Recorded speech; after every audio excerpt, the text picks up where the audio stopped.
So I'm here to walk you through the 4 pillars of masculinity. And I'm finishing up this PDF. So I'm going to record a video where I walk through the first part. I'm going to walk you through in this video the ground rules for masculinity, because I have a lot to say on this. And then I'll walk you through probably one video each of the other 4 pillars. And what I'm going to do in each of those videos is I'm going to finish the notes. So as you can see, I don't have the notes finished for the other ones. And I'm going to finish pimping them out and making them look good so you can see the PDF after everything is done. But for now, let's talk about the ground rules of masculinity. Overall, I think I'm just going to make this into a mini course so you guys can understand how I think about dating and how I think about masculinity and how it affects everything in your life. Because a lot of you guys just need to wake up. You just need to wake the fuck up and realize that life has so much more to offer, and you could get so much more done. You could feel so much better about yourself than you currently do, but you're just asleep because that's how modern society is set up. And so what I want to talk to you about today is my introduction to the 4 pillars of masculinity, because these are, ultimately the 4 pillars that are going to make you happy and fulfilled as a man. And I'm also going to walk you through the ground rules of masculinity and what those look like, and my thoughts on all of that. So let's dive into it. The 4 pillars of masculinity are literally a requirement to become an attractive man that women keep coming back to. And if you want that result in your life for the rest of your life, which I'll get into later, but it's a core masculine desire. It's not something to run away from. It's not something to hide from. It's something to chase and get so you can start focusing on other things. To get that, you need to have the 4 pillars of masculinity on point and locked in. And this is what I help my clients do inside of Attraction Accelerator. And so I'm going to walk through a little overview of what each of the 4 pillars are. And I'm also going to cover a bird's eye view throughout this and I'm also going to cover a bird's eye view throughout this entire mini course. I actually don't even think I'm going to edit this. So you're going to have to deal with the fuck ups. So I'm going to cover the 4 pillars throughout this whole mini course and just a bird's eye view, because every single pillar has so much involved with how to get it on point, how to get it focused. But once you're focused and dialed in, you become literally a machine that women can't resist. And it's really the most beautiful thing that I've ever seen from my clients, but also just in myself. Like, I've seen clients go from like shy and timid and weak to like really masculine, strong. They really care about themselves. They like themselves. They feel confident every day, and their lives are actually turning around, and they're getting new jobs. They're making more money. Things are going well for them, right? Some of the guys have kids, and they're being better role models for their children. It's like the most beautiful thing ever. So let's dive into the 4 pillars and what they actually are. So the first pillar I have here is focus. And your focus is how you decide what decisions you make on a day-to-day basis. So your long-term vision of excellence is actually just your ability to prioritize your own growth over everything else. Okay? And so what I mean by that is women only respect you if you put your goals first and your purpose first and your vision of excellence, whatever that looks like for you. And so you need to have the guiding light, the North Star of the type of man you want to become, to guide you and really let you blossom and let the woman fully fall into her feminine energy as well in the relationship. Like the reason women nag, which is a very masculine thing to do, is like complain. Not really complain, but to take charge and take over and like dominate. The reason women nag like that is because they're forced to be more masculine because you're being too feminine. And so what focus does is it allows you to have that long-term vision. Okay. And so next is your fitness. And this is your determination and dedication to building a physical and more powerful body. Okay. So what I mean by this is that you need to have a dedication, have a focus on building a powerful body. She wants to feel small next to you. She wants to feel weak compared to you. And if you look at biologically what we're actually meant to do as men, we're meant to protect, we're meant to be strong. It's literally in our nature, it's in our DNA to become more powerful, to be more powerful than women. And to defend anyone, we have to be strong, we have to be dangerous, we have to be powerful, and so we have to treat our body with respect and make it strong.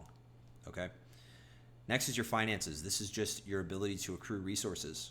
Okay, your ability to provide for yourself and others close to you, as well as your ambitions around money. So things like your ambition around acquiring material possessions and making things happen for yourself. Because ultimately it's important. It's important to have ambition. It's important to know how to make money. It's important to know that, okay, I'm going to do whatever I can to make my financial situation better. Okay? Everyone can reach financial freedom. There's a lot of guys that have gone through my program that actually have started that path, and they've actually gotten pretty close, because you don't need to make a ton of money to be financially free. Okay, especially with hard times coming up, you need to be stacking cash. You need to have the ability to stack cash, but you can't actually stack cash in an effective way by working a 9-to-5, or working a 9-to-5 that doesn't pay you well, right? You can't do that by working an hourly job for $12 an hour. You need to be using that money and leveraging that to buy skills and resources and character traits that actually helps you become more of a man. Okay. Fourth is your communication. This is just how you show up for people. Your attitude, your leadership, your sense of humor. It's just your ability to express yourself and inspire, to inspire others to respect you, to get respect from others that follow you. Okay, it's just your ability to inspire others, right, and to make people look at you with respect. And so in these trainings, I'm going to cover first the ground rules for masculinity, but I'm also going to talk in future videos about the 4 pillars of masculinity each. And I'm going to cover these and give you a bird's eye view of basically how they all play into your life. And by the end of the training, you should understand what it actually takes to be a winner in 2022 in the dating world and beyond 2022. It's really important, by the way, that you have a pen and paper, that you are prepared to pause and take notes. You can watch these videos on 2x speed, to get through them faster, but pause and take notes. Okay, it's very important that you watch these videos and you go through this document, this PDF, with the ability to take notes. Okay, so this is the path to feeling like a warrior. And if you say you don't want that, you're literally lying to yourself. I know for a fact. Every man deep down wants to feel powerful, strong, and capable. Okay, it's just in our DNA. So I'm gonna lay down 5 ground rules for masculinity, and then you can hop into the next video if it's up by now and look at the first pillar of masculinity, which is going to be focus, and I'm going to talk about that. Okay, so let's lay the ground rules. Okay, the first thing is you need to maximize your time in the real world and minimize time in the virtual world. Okay, and this is most important for your mental health. It's most important for how you feel about yourself, and really just reducing anxiety, reducing stress, and increasing gratitude. Okay, because if you're not grateful, you're never going to be able to make progress. Lacking gratitude is one of the biggest killers of a man's progress, because you're not going to be grateful for the gains you've made. And so the more depressed you are, the more your life sucks, the more that you've dug yourself into a pit, basically, the more living in the real world is going to hurt, because you're going to have to live with the reality of where you are at. And the more time you spend thinking about the fake world versus thinking about the real world, the harsher of a slap in the face it's going to be when you wake up one day. And so I really highly recommend starting to live in the real world, because that's how you become more of a man. It's the only way out. So, you can't be a leader. When I talk about leadership, when I get into communication and focus and everything, when I talk about leadership, you can't be a leader if you're a consumer. Think about all the great leaders. They were never consuming. They were maybe learning. Like right now you're consuming, you're learning from me, but if you're not taking action, you're just a consumer, you're never going to change. And I don't even want to be speaking to guys like that. I want to be speaking to guys that will change, that will level up. And so you cannot be a consumer. All right. Next, no matter what you say, and seriously, you can't fool me with this, becoming a god with women is a top priority for every single man in his life that isn't there yet. And so if you can accept this as a ground rule for masculinity, okay, because you can't fucking fool me. I don't care how much your ego wants to tell you, no, dude, I do this for me. I just live for me. I just want to learn to talk to women for me, man. Oh, dude, I just want to fuck women. No, dude, it's a literal biological imperative to find and keep the best mate, to raise our children in the best way possible. Even if you don't want kids, it's biological. You can't fight biology, all right? So stop trying. We want our genes passed on. We want them passed on to a good mate. It is not our biological imperative to wait and settle for less than an average woman, right? And when we could actually go out and get a woman that's very high quality and attract a bunch of high quality women and get the ideal woman for us because we have our pick. Like, it is just a priority. It's something that should be taught in school, quite frankly. It's something that should be focused on by all men, is how do you become a man that has a choice of the women he wants? Okay, because so few men are learning this, so few men are being taught this, that actually it's very possible for you if you're watching this video. just the fact that you're watching this video means that you could be in that top 10%. You could be, there's plenty of room in the top 1%, the top 5%, 10%, right? There's plenty of wiggle room. And so if you start making choices to get closer, right, it's possible to get there, right?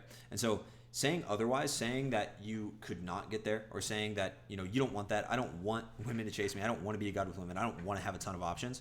Are you really telling me that you don't want to pick from a list of ideal candidates and then have them chasing you the whole time? Are you really telling me that? It's just foolish. It flies in the face of science.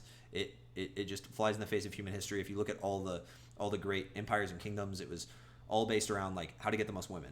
Like it's just how to have the most options. That's all it is. That's all status is. It's how to impregnate the highest quality mate. That's literally all we care about as humans. And so once you actually get that, then you can start focusing on your purpose, on your business, on all these things. But I guarantee you, even if you're successful in business, you're successful in your career, if you had options in your dating life, you would do better in every area of your life. You would make more money. You would have more friends. You'd have higher value friends because they see you as a man with status, because they see you as a man with options.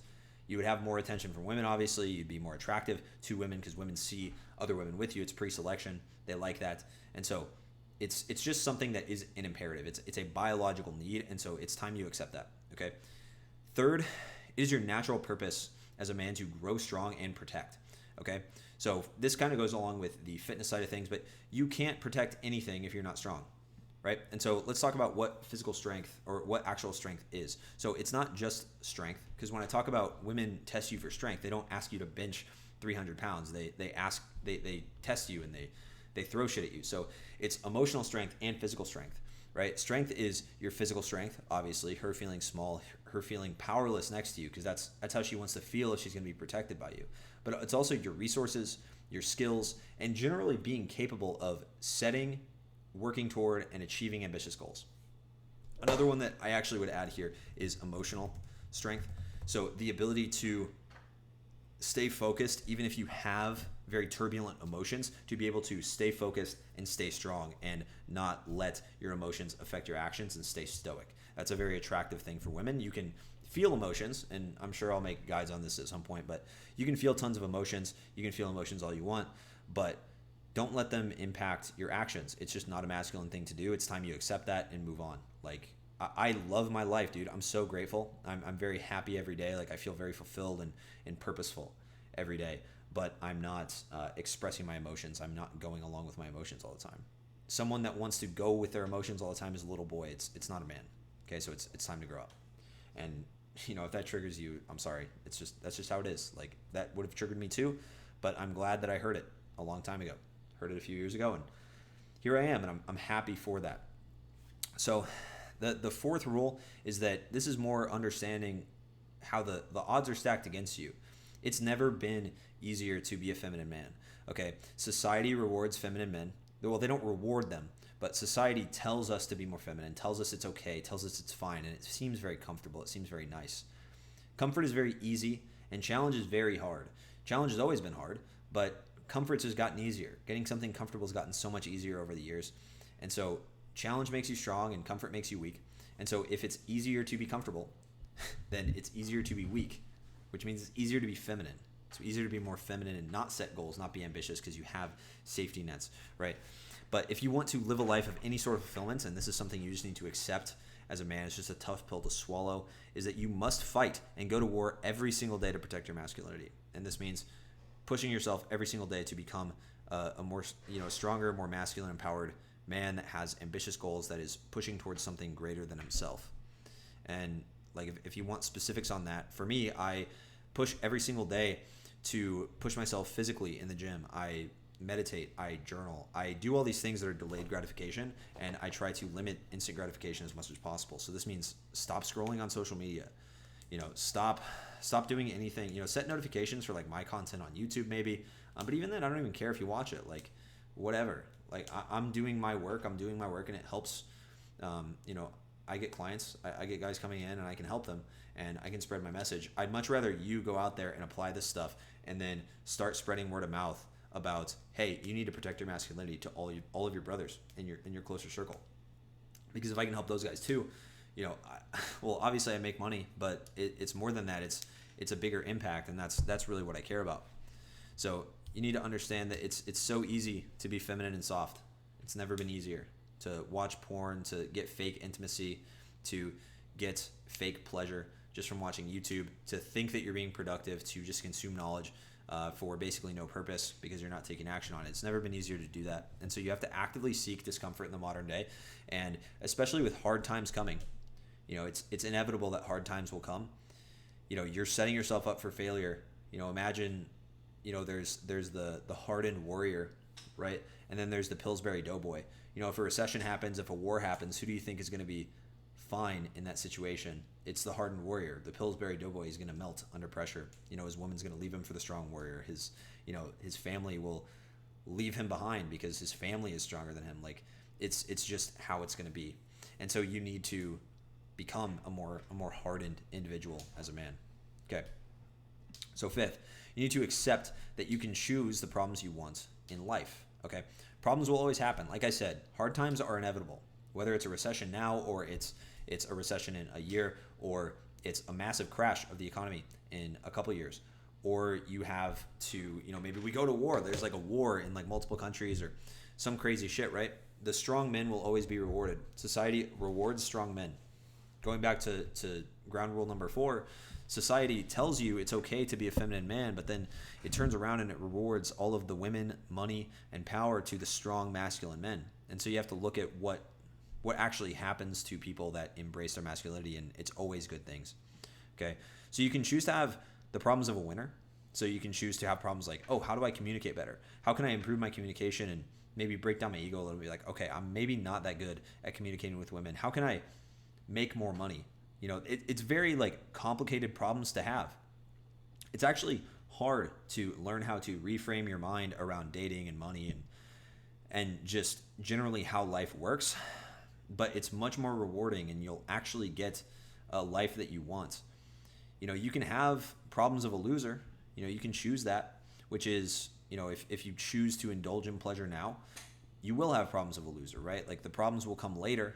If you choose to indulge in pleasure now, you'll be tired. 5 years from now, if you eat junk food every single day, you'll be tired when you go up the stairs. You'll be out of breath. You'll have no direction. You'll be depressed. You'll be purposeless. You'll have years and years of work to dig yourself out of that rut. That's problems of a loser. Or you can have problems of a winner, which is create problems for yourself now and fully engage in them head on and tackle them head on every single day. And later, you won't have nearly as many problems, right? You won't have the same level of problems. Your problems will be much more manageable, much more handleable, if that's even a word, because you're going to be able to actually chase success and chase excellence. Okay, I want you guys to pause, take some notes before you get into the next video. Really think about these ground rules and ask yourself, have you accepted these? Because I can tell you right now, I post all the time my results with women, my clients' results with women, all these testimonials, and the guys that get those results, it doesn't matter. You can sit around and complain about the rules of masculinity and how it's not fair and it sucks and it's hard. And yeah, it is hard and it is unfair, but I'd rather play an unfair game than play a fair game and never be able to win. And that's just me. You can choose to give up and just be bad at the game that you're currently playing, because the game is being played no matter what you want. No matter what you want the game to look like, the game of masculinity and the game of life is being played constantly. And so you can choose to engage in that full on and become a really powerful man and accept these ground rules, or you can choose to keep fighting. So hopefully you guys enjoyed this training. I'll see you guys in the next one.